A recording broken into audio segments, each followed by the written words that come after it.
আবারও 4 দিনের রিমান্ডে দীপুমণি। রাজধানীর বাড্ডা থানার মামলায় আওয়ামী লীগের কেন্দ্রীয় কমিটির যুগ্ম সম্পাদক ও সাবেক মন্ত্রী ডক্টর দীপুমণি 4 দিনের রিমান্ড মঞ্জুর করেছেন আদালত। শনিবার 24 আগস্ট ঢাকা মেট্রোপলিটন ম্যাজিস্ট্রেট মোহাম্মদ জসিমের আদালত এই রিমান্ড মঞ্জুর করেন।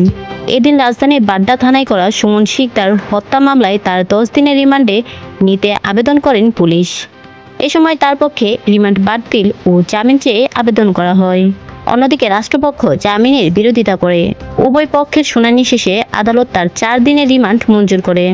এর আগে 19 আগস্ট বারিধারা থেকে তাকে গ্রেফতার করা হয়। পরদিন গত 20 আগস্ট বৈষম্য বিরোধী আন্দোলনের ছাত্র জনতার মিছিলে নির্বিচার ও গুলিবর্ষণে রাজধানীর মোহাম্মদপুর মুদি দোকানের আবু সাইদ হত্যা মামলায় দীপুমণির 4 দিনের রিমান্ড মঞ্জুর করেন আদালত।